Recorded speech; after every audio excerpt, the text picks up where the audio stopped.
أهلا بيكم في كبسولة لطف. البودكاست اللي فات سمعنا سوا السنبلة الخامسة، والبودكاست دوت هنسمع السنبلة السادسة. بس قبل ما نبدأ أفكركم ما تنسوش تعملوا لايك للفيديو وسبسكرايب للقناة وتفعلوا الجرس عشان يوصل لكم كل سنبلة جديدة، وتقولوا لي رأيكم في الكومنتات. السنبلة الطيبة: بالكلام الحلو ترجع لي ابتسامتي، أخبر الفتاة أنها جميلة وستصدق ذلك للحظة، أخبر الفتاة أنها قبيحة وستصدق ذلك مدى الحياة. جدتي كانت ست بسيطة قوي، ريفية وما دخلتش مدارس، بس ساعات بتتعلم في مدرسة الحياة اللي عمرك ما بتتعلمه في أي مدرسة تانية، في مدرسة التجارب والتعاملات والناس والشغل والطحن تحت رحايا الأيام.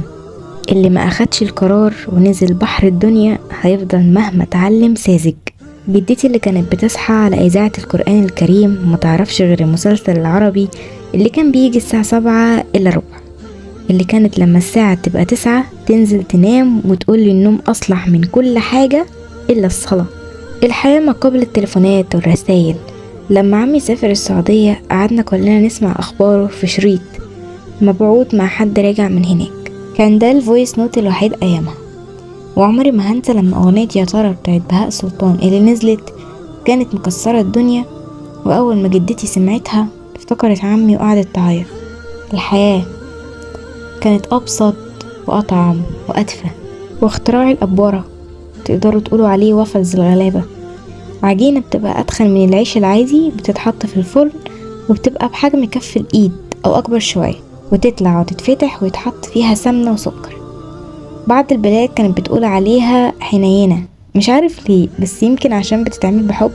أجواء عملية الخبز كانت كلها ضحك وتفتيش في صناديق الذكريات والأيام الحلوة. أنا عمري ما هتخلى عن هويتي الأصلية، وكوني شخص تربيت وعشت سنيني الأولى في الأرياف لحد ما الدنيا خدتني زي ما بيقولوا من مدرستي للجامعة ومن الترعة للأسفلت. لما بروح هناك من وقت للتاني بفتكر نزار قباني في القصيدة الدمشقية وهو بيقول: هنا جذوري، هنا قلبي، هنا لغتي، وكيف أوضح هل في العشق إيضاح. هناك كل حاجة بتتعمل بشكل تاني، جناين الموالح ومزارع العنب، شكل غيطان القمح وهي بتتدرج من الأخضر للأصفر الذهبي، ريحة الهواء اللي هناك ووسطة الناس وكلمة اتفضل من الغريب قبل القريب، المية من القلة الفخار مش الفلتر، البيت ال5 أدوار أبو جنينة ومعاه حوش واسع مش الشقق 120 متر، مدرسة عبد الغفار فرحات مش المدارس الانترناشونال. كل حاجة كان ليها طعم تاني. أنا مش بقارن طبعا، بس فرق الإحساس بالأشياء وقيمتها كان أكبر بكتير. الحقيقة بقى والشيء المميز في الحكاية إن جدتي كانت بتمتلك موهبة عمري ما صادفت زيها في حياتي. كان عندها قدرة عجيبة إنها تخلي الكلام العادي حلو، بتعمل من تراب القول ذهب. ما كانتش بتناديني غير بعقل ستك، وكان كل كلامها بنفس غرابة وعمق وحلاوة التعبير ده. كنت لما أجيب لبس العيد وخبط على أوضتها ليلة العيد عشان تشوفه كانت تقولي يعجب الباشا. لما كانت تعجب بأخلاق حد تقول عليه ده أمير. لما يجيلنا حد تقول حصلت البركة ده احنا زرنا النبي. لكن هيفضل أجمل تعبير سمعته منها كان لما اتضربت في الكتاب قلت لها مش عايزة أروح تاني، قالت لي يا عبيط دي عصاية الفقي من الجنة، ومع ذلك راحت قالت للشيخ ما يضربنيش تاني.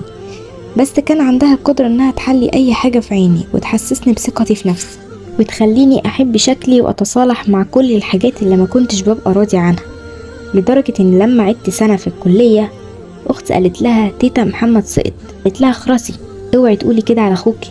ومن كتر ما هي بتحبني ومؤمنة بيا كانت فاكراها بتهزر. ولما عرفت الخبر من بابا قالت لي اللي فات مات يا حبيبي، المهم اللي جاي. الوحيدة اللي ما حسستنيش بالفشل ولا اتحملت عليا ولا زودت همي هم. جدتي كانت اهم داعم معنوي ليا في حياتي لحد يوم وفاتها.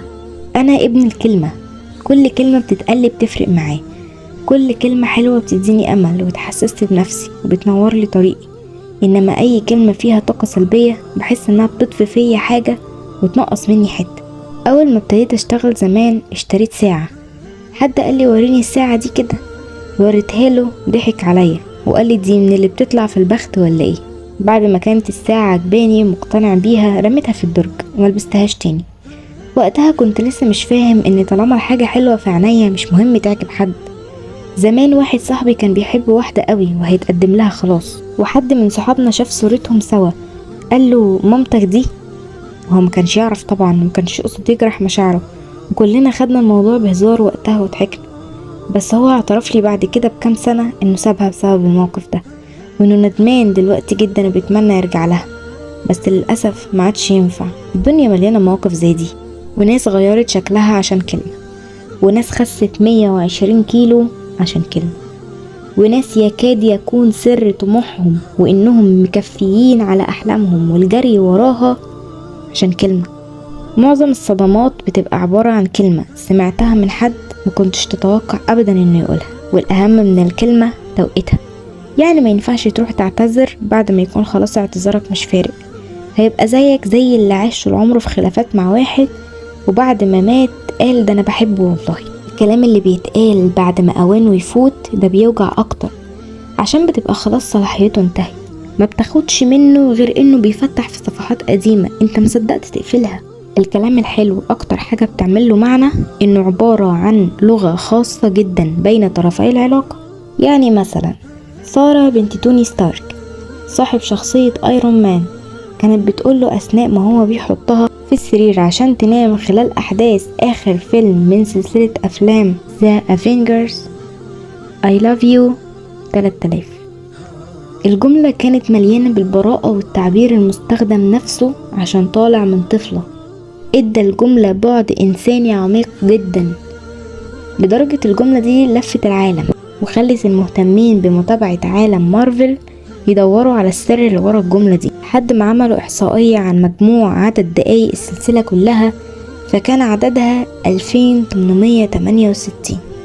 بعد اضافة احدث افلام عالم مارفل اللي هو سبايدر مان فار فروم هوم كان المجموع النهائي 3000 دقيقة.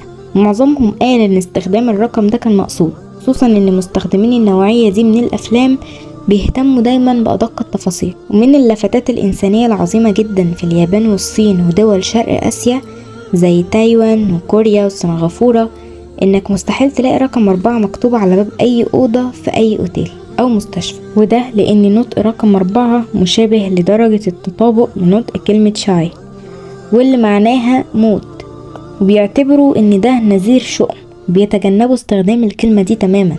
والست بالذات بيفرق معاها موضوع الكلام الحلو ده، لان هم عندهم عين تالتة بتشوف التفاصيل الصغيرة، بتركز في الكلام اللي ما سمعتهوش اكتر ما بتركز في الكلام اللي سمعته. علاقات كتير انتهت بسبب كلام كان المفروض يتقال بس ما اتقالش. كلمة حلوة كانت ممكن تنهي خلاف كبير. لازم الراجل مننا يبقى عارف ازاي يبقى بيعرف يقول انا اسف، يعرف يقول شكرا، ويعرف يعبر عن حبه بالكلام زي الفعل. الحب افعال بس بالكلام الحلو في العلاقة زي الملح في الاكل، عشان في ناس بتستنى الكلام زي ما بتستنى الفعل. في ناس بتستنى المورنينج تكست والمسج اللي في نص اليوم، ناس بتتعب قوي عشان اللي بيحبوهم مش مستنيين فعلا غير كلمة شكر. انا مقدر جدا ان في رجالة ما بتعرفش تعبر، في رجالة من نوعية خالد صالح في فيلم توم دستة اشرار وهو رايح يصالح حبيبته وشايل بوكيه الورد وبيقول انا حاسس اني نيلة قوي بالبتاع اللي انا شايله ده. في رجالة كلامهم قليل والكلمة بتطلع منهم بالعافية، ودول طبعا اللي الكلمة منهم ب10 لانها بتبقى غير متوقعة ومش مستهلكة، والطرف التاني بيبقى هيموت ويسمعها. في كام واحد وواحدة في الدنيا اختلفوا واتخانقوا واتقابلوا فرجعوا لبعض تاني عشان كلمة وحشتين. الكلام الحلو وظيفة الراجل اكتر من الست، عشان الست فعلا ممكن تبقى عايشة على الكلمة الحلوة دي.